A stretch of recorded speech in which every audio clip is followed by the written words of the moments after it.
Saudara-saudaraku bangsa setanah air. Enggak apa ini diulangi bisa kan? Bisa. Sudah silakan langsung. Silakan kuat. Aku harus ngomong apa dulu? Sudah silakan langsung. Iya oke. Oke, assalamualaikum warahmatullahi wabarakatuh. Waalaikumsalam warahmatullahi wabarakatuh. Saudara-saudara sekalian, juga saudara seperjuangan setanah air.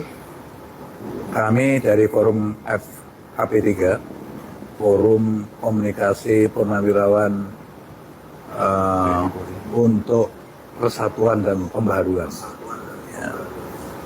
Terdiri dari ratusan orang, tetapi perwira tingginya kurang lebih hampir 200 orang. Pada hari ini kita konsolidasi di rumah kediaman saya, ya.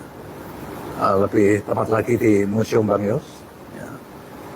Untuk menyikapi situasi dan perkembangan terakhir di tanah air, khususnya pasca pemilu tanggal 14 Februari 2024.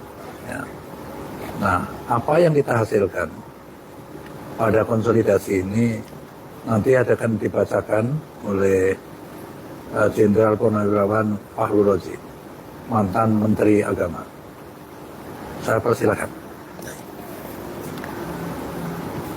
Pernyataan FKP 3 Forum Komunikasi Purnawirawan TNI Polri untuk Perubahan dan Persatuan dalam menyikapi Pemilu Presiden 14 Februari 2024. Assalamualaikum warahmatullahi wabarakatuh. Salam sejahtera untuk kita semua.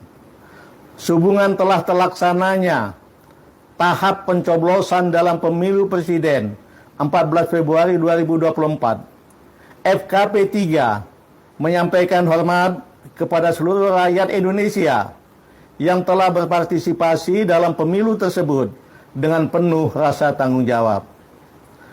Kami sampaikan juga hormat kepada jajaran pemerintah pusat, pemerintah daerah, KPU, Bawaslu, dan seluruh aparat keamanan yang telah melaksanakan tugasnya dalam pelanggaran pemilu presiden di seluruh wilayah Indonesia dan di perwakilan luar negeri dengan beberapa catatan yang sangat perlu menjadi perhatian. Menyikapi perhitungan suara pemilu, kami sampaikan hal-hal sebagai berikut. 1. Kami akan menerima hasil perhitungan suara yang nyata atau real count yang diperoleh dari pemilu yang jujur dan adil. Kedua, kami yang bercita-cita menjadikan pemilu 2024 antara lain sebagai momen memulai zero corruption, penegakan hukum tanpa pilih bulu, membangun sistem pengawasan kinerja pemerintah dengan mengefektifkan fungsi pengawasan DPR dan seluruh komponen rakyat yang kritis, memberi beberapa catatan sangat buruk terhadap pelaksanaan pemilu presiden 2024 sebagai berikut. Pertama, presiden yang nyata-nyata bersikap cawe-cawe terhadap pelanggaran pemilu 2024 dengan mengerahkan aparat pemerintah mendukung pemenangan paslon 02 sangat menodai demokrasi di Indonesia. Kedua, pemunculan nama Gibran Rakabuming Raka sebagai calon wakil presiden 02 yang dilakukan melalui rekayasa hukum yang sangat memalukan dan langsung disambut oleh KPU tanpa lebih dahulu menunggu revisi peraturan KPU telah nyata-nyata telah mengkhianati konstitusi. Ketiga, penggunaan hukum sebagai instrumen politik untuk menyandera tokoh-tokoh politik agar mendukung paslon 02 selain merusak upaya pemberantasan korupsi, juga merusak sistem hukum dan politik Indonesia. Keempat, kecurangan oleh petugas-petugas KPU dan jajarannya, serta pendukung paslon tertentu yang dilakukan secara terstruktur, masif, dan sistematis, telah sungguh-sungguh mengkhianati demokrasi dan konstitusi, serta membahayakan eksistensi dan keutuhan negara kesatuan Republik Indonesia. Berdasarkan hal-hal tersebut di atas, kami bersikap sebagai berikut. 1. Memprotes keras deklarasi pemenangan 02 yang dilakukan berdasarkan quick count yang bukan merupakan hasil resmi pemilu.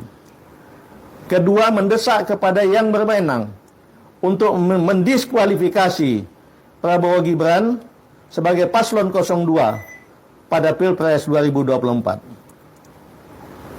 Kemudian untuk menjadi pelajaran bagi semua pejabat negara, kami mendesak Presiden Joko Widodo dan semua pejabat yang telah merusak demokrasi dan hukum Indonesia secepatnya mundur atau dimazulkan.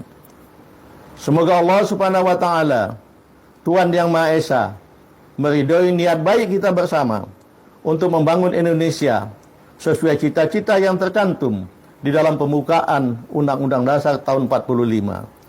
Assalamualaikum warahmatullahi wabarakatuh. Jakarta, Museum Bang Yos, tanggal 17 Februari 2014. Terima kasih. Bisa mengajukan pertanyaan sedikit Pak Jenderal? Ya, silakan. Yang hadir siapa aja dalam rapat ini?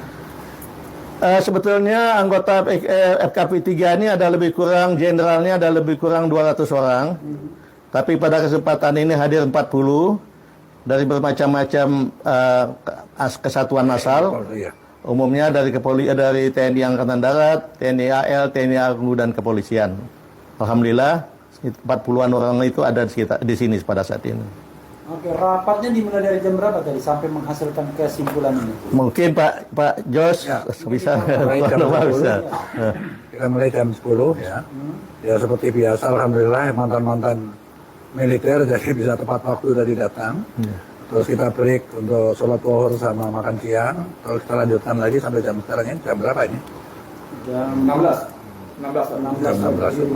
Jadi kira-kira 6 jam lah.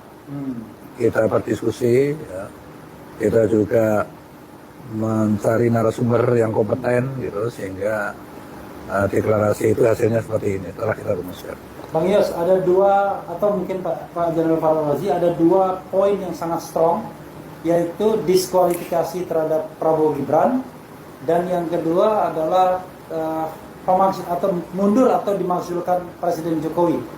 Landasan berpikirnya gimana? Ya, sebagaimana yang tadi kami sampaikan, cawe-cawe Bapak Jokowi ini sudah menyalahi konstitusi dan sangat berbahaya bagi bangsa ini ke depan. Oleh sebab itu, harus kita minta beliau mundur, atau kalau tidak dimazulkan. Karena kalau tidak, ini akan menjadi suatu presiden yang sangat tidak baik buat bangsa ini ke depan. Itu yang utamanya. Soal diskualifikasi. Nah, diskualifikasi paslon 02, kita lihat sengaja bahwa beliau ini, selain telah di kecurangan banyak, beliau berdua ini, pasangan ini sangat menikmati dari kecurangan itu. Dan melakukan selebrasi kemenangan berdasarkan quick count, dan itu sangat merusak pemikiran, penalaran dari rakyat banyak, seolah-olah itu sebagai sebuah hal yang resmi, formal, padahal itu hanya berupa quick count.